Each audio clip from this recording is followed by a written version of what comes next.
Hello, everybody. Welcome to a very special edition of Spin Street Chat. I am your host of adventures, Kevin Lee with Spinistry. And today we're going to do our initial overview of the 2021 Red River Riot routes, staging, event setup, kind of sort of a preview virtual riders meeting. We will be sending out more details throughout the week coming forward.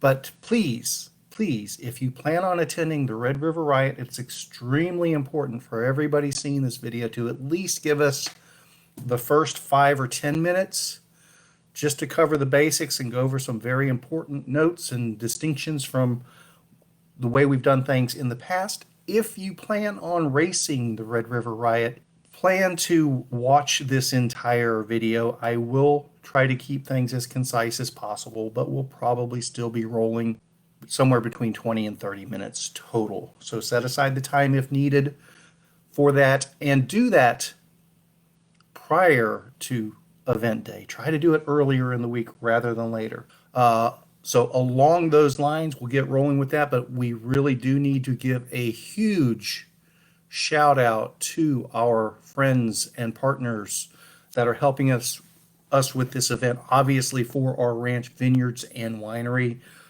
fantastic hosts. Camping is available. If you've signed up, you should have received a link to where you can reserve camping at for our ranch. Bell's Brewing, fantastic partners, and their products will be on site as well. And Insurance for Texans and our friend Ron Wadley. Without these folks, we would not be able to be putting on this event this year. So thank you, one and all. Let's roll into the meat of this presentation. And the main reason that we're doing this a little bit earlier than usual is safety is really super duper important to us. It always has been, always will be. This is kind of an odd time. So we want it to be clear to everyone that we are still big supporters of safety around the layout of the bicycle event itself, the structure of the event, but definitely around virus protocols as well.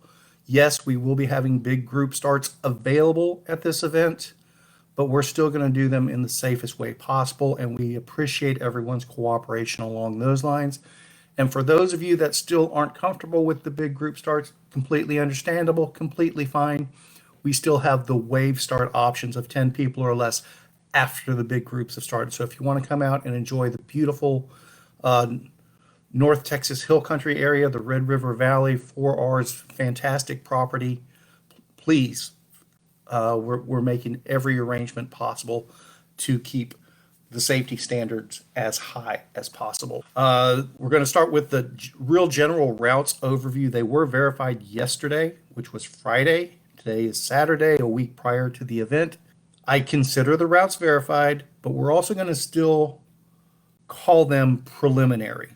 There's always the chance with a week to go that something can happen and an unexpected road closure can come up.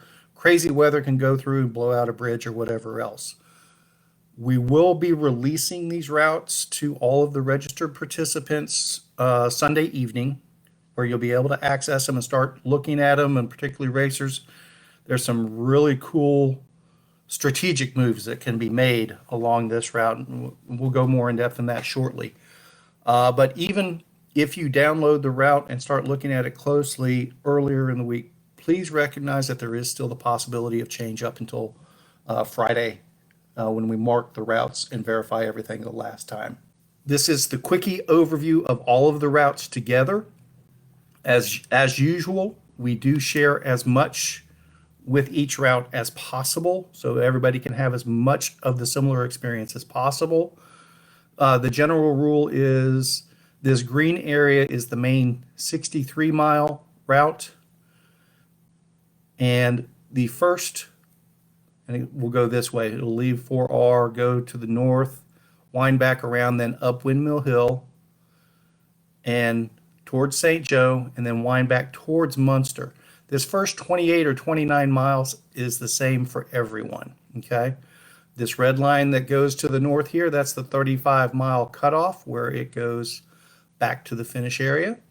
And then this green loop is the first 63-mile loop, which is the 63-mile route for those who are just doing that. And it's also the first loop for the 100-milers. And then everybody will finish here. 100-milers will go out on a second 37-mile loop, which is this yellow one, and get their full 100 miles that way. So that's the quick overview of the routes. This next section that we're going to go into, I'm going to bring up the aerial view, the satellite view of our check-in, staging, start, finish area. This is really important for everyone to follow along with. We will be sending out more details throughout the week, but this snapshot view should cover it. Once we cover this opening section here, if you're not a racer and you're tired of the video, you can probably move along from there.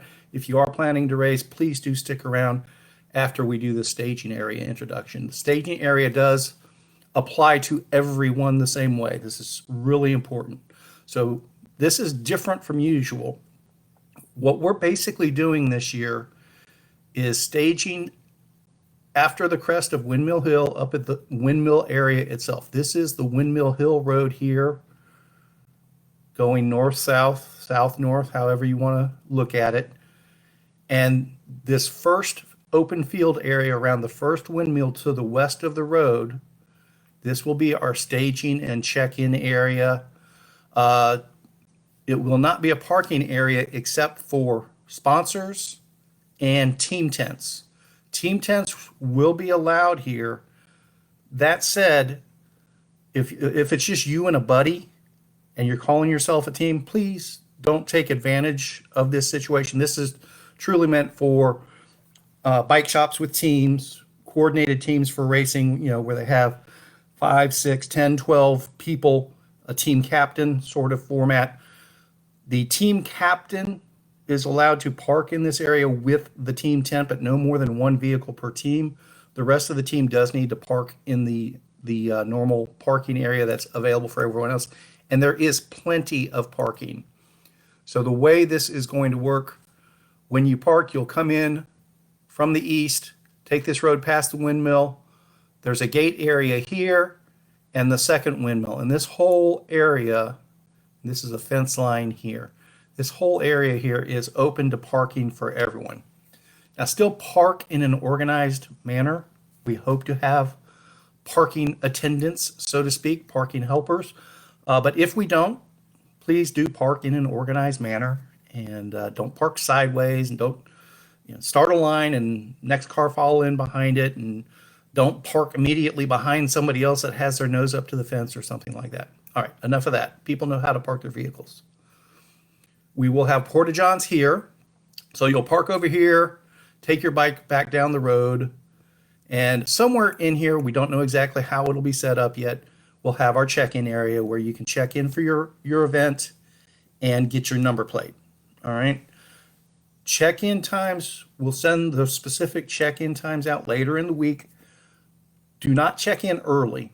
If you have a certain designated start time, we're going to tell you when you can check in. Again, for safety purposes, we want to check in each event sequentially, sort of thing. So basically the way it's going to happen, once we get the 100-milers checked in, then we can start checking in the 63-milers. Once we get the 63-milers checked in, we can start checking in the 35-milers. Once we get the 35-milers checked in, we can start checking in the waves. So don't, if you're starting a 9:15 wave, don't show up at 7:30 expecting to check in. The people that are checking in at that time will only have the information for the 100-milers. Again, we'll send more details on what's the appropriate time to start your check-in later in the week. You can arrive early, you can park early, but just don't plan to check in, earlier than your designated time, which will be determined. The one thing that's really important about this staging area, through here is one-way traffic only. You go in, you park here. When you leave at the end of the day, you will not go back out this way. You will follow this road, and you'll have one of two options. You can go out to the main county road this way and just go directly home. Or if you're wanting to go to the tasting room, the 4R tasting room, we do highly encourage it. And they'll also be selling food at the 4R tasting room. Basically, you'll go the way you start the race as well and follow the race route towards the main 4R facilities. And the race route goes to the right here, and you'll actually go to the left and go to the tasting room. We'll have signage and so forth to make sure everyone knows how to do that. The important part is, please, when you're done for the day, do not exit back out this way. We're going to have racers finishing coming in this way and things like that. That's less than ideal, so to speak. This staging area is definitely designed for appropriate social distancing. We're going to have some large groups. It looks like we're going to have possibly upwards of 200 racers in the six, or racers and riders in the 63-mile group, 100 and something in the 100-mile group. But this field area should allow plenty of spacing for everyone to line up and socially distance. And what we're in the race fields, particularly, what we're going to do is we're going to ask people to, and we'll find a way to designate it. It'll be signage or something. Basically, this roadway starts here, and there's a double track section, and this will be the way the race starts through here, or the ride starts. For those that are racing, and if you're a higher level racer, we're going to ask those people to start closer to the front. If you're a mid-pack racer, kind of towards the middle here and space out appropriately. And if you're not racing, or if you're a beginning racer, or if you don't know what your racing capability is, we're going to ask you to start towards the back of the group. And if you're asking yourself, Kevin, how do I know which group I start with? If you know, you know. If you don't know, plan to start towards the back. It's really that simple. You know if you're a high enough level racer to start up towards the front. Anybody that's saying, well, let me just see if I can hold on to him for 5 miles or what, please don't do that. Please don't do that. We kind of have a technical start to this. We need people being in their appropriate groups and riding around people of appropriate abilities. If you don't know if you're a mid-pack high-level racer that should be starting in this second group, start towards the back. If you are one of those mid-pack high-level racers that think you might have been training enough over the past year to come up towards this front group, you're welcome to give it a try, but please do answer yourself honestly if you belong in that group or not. If your goal is just to see how long you can stay on the lead pack's wheel, please start in the second group. If your goal is to be in that lead pack and stretch it out as early as possible and get everybody behind you, go ahead and start in that lead pack. Hopefully that addresses that well enough.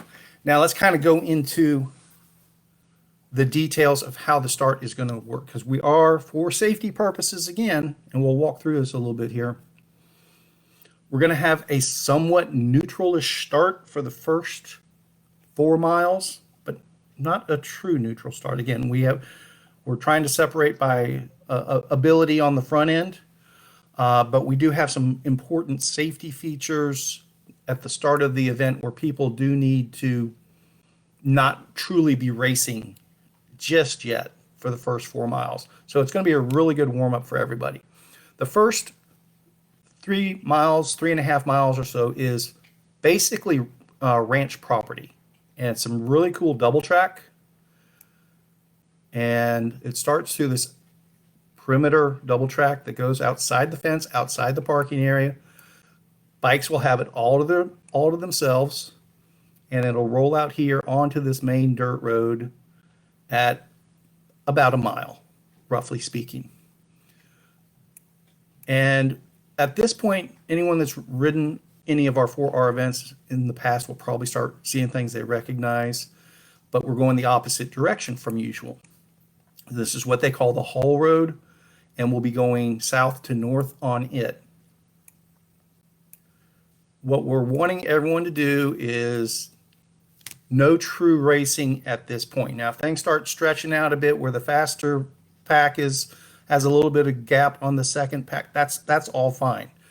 But here's the deal. Everybody needs to be prepared to go single file and not be trying to push each other and crowd each other and everything like that. Because we have some cattle gaps along the way on this haul road. First one's about 2 miles in, and you need to go single file and go through the middle at this point. There are some vertical supports on the cattle guard, basically where cars and trucks, it's the width of the tires on a car and truck where there's vertical bars on the cattle guards.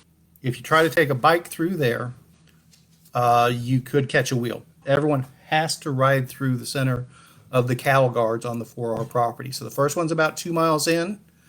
We want everyone to yell out single file, cattle guard, gap, whatever, single file, single file, single file. And then there's another one just before the wine barn, and that's at mile 2.5. And there's another cattle guard exiting the houses at about mile 3.1. So again, we're calling this a neutral-ish start. And even after, so this is all private property through the ranch till about mile 3.5, and then you'll go north on Windmill Hill Road, but you're at the base of the hill here. And what we're going to ask everyone, still a somewhat neutral-ish start, not where everybody's crowded together, but the A group is staying together, the B group is kind of staying together, the C group is kind of staying together, because we want everyone to be able to make those cattle guards and this hard left to go north on the road. And then what we're going to ask, about mile 4, there's a hard bend to the right in the road. Tempo can go up at that point. No attacks, nobody off the front. At mile 4, tempo can go up at that point. All right. And again, this applies to all distances because everybody's got the same route. And what we're going to ask is, and this should be pretty black and white, we're going to ask that no attacks until here, which is about mile 8.5. But this is going to be really easy. If you're feeling spunky and you want to attack, you're going to have a nice little 8.5-mile warm-up. You're going to have 4 miles at tempo. And if you're feeling like you want to attack at this point, you'll know when it's time, because this little stretch here is the only pavement. So from mile 7.8 to 8.4, that's the only pavement. Once you turn back onto the dirt, attacks can start at that time.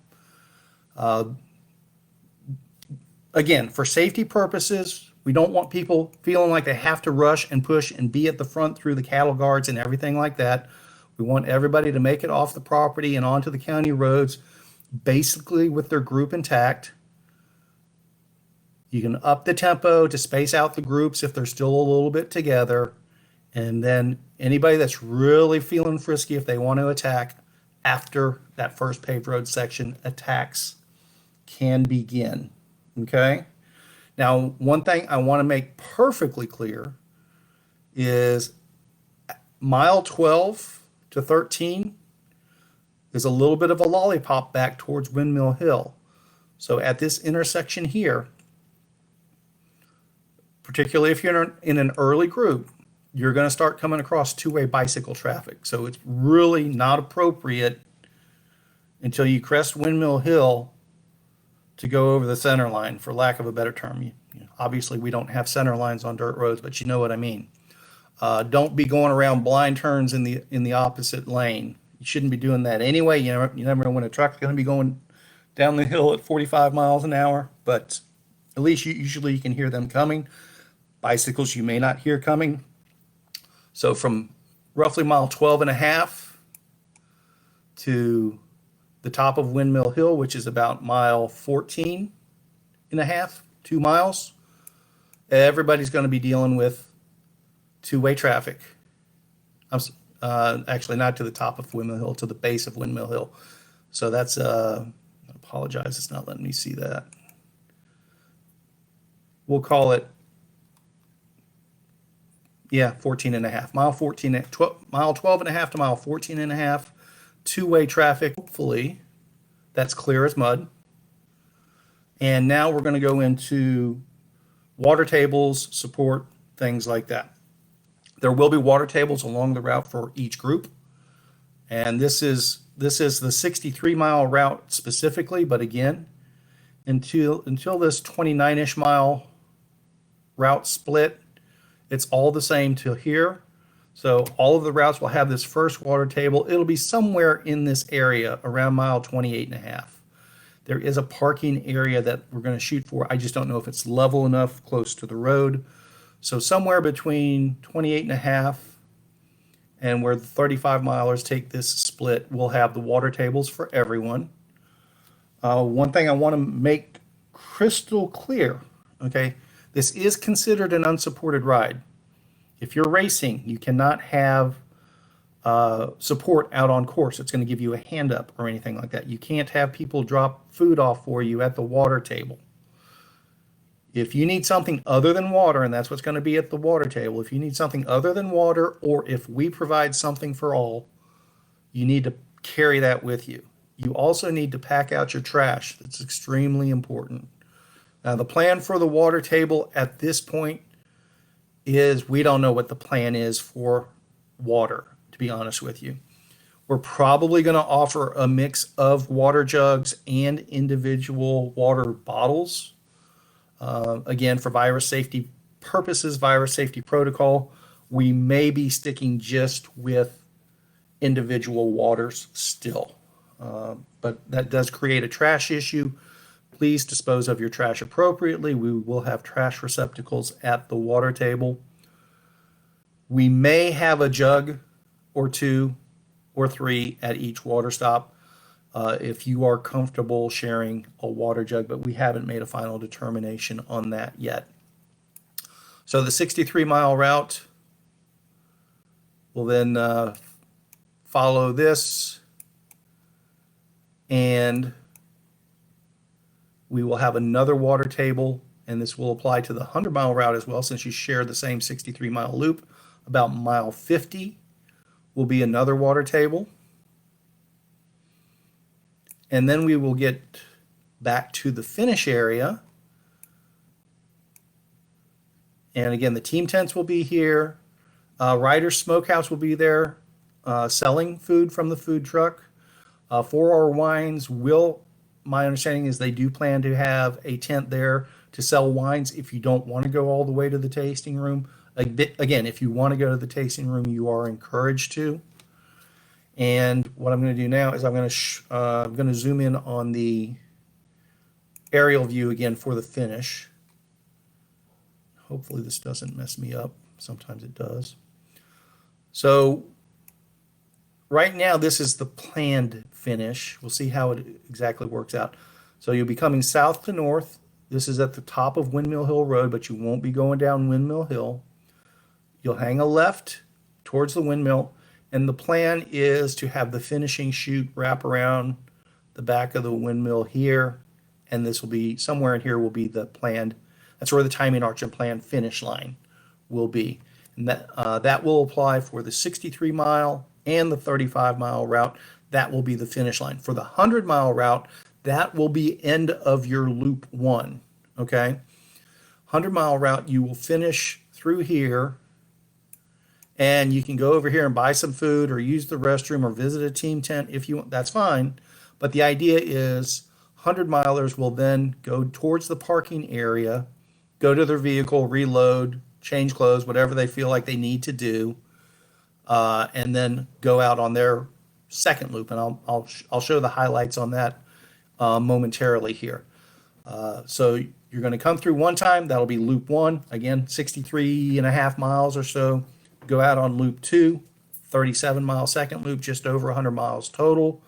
The plan is for you to swing by your vehicle in the parking area to refuel and reload, etc., etc. Show the 100-mile second loop. So this is coming out the area here and back to the main road, which some of this will be shared with the previous route. Some of the 37-mile loop will be shared with the previous 63-mile loop. Some of it will be going the opposite direction.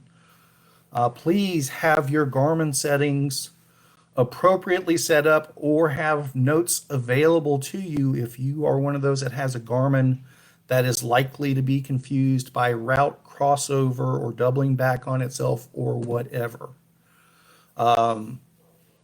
It's not for me to tell you how to do your Garmin settings. If you don't know how to do that, do some research or call Garmin customer service. I do know that Garmin's are notorious for getting confused when the route doubles back on itself. Also, turn off the auto rerouting features on your Garmin's as well. And maybe that applies to Wahoo as well. I can't speak to that specifically. I do know people have had issues with Garmin's when they have the auto rerouting. If you miss a turn, it's not going to send you back on dirt roads where you're wanting to go. It's going to send you the quickest way to get to the next viable point. So if you miss a turn, it's going to take you completely off course and potentially on some high-speed farm-to-market roads. So long story short, make sure your Garmin settings are appropriate or tape notes to your top tube or whatever to make sure where the route doubles up, you don't confuse your device.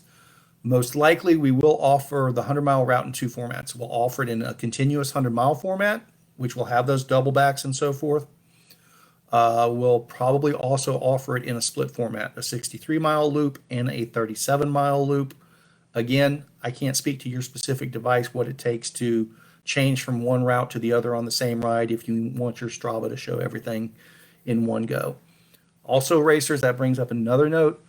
Please be prepared, if needed, to provide Strava or Ride with GPS proof of your route, particularly if you're a top finisher.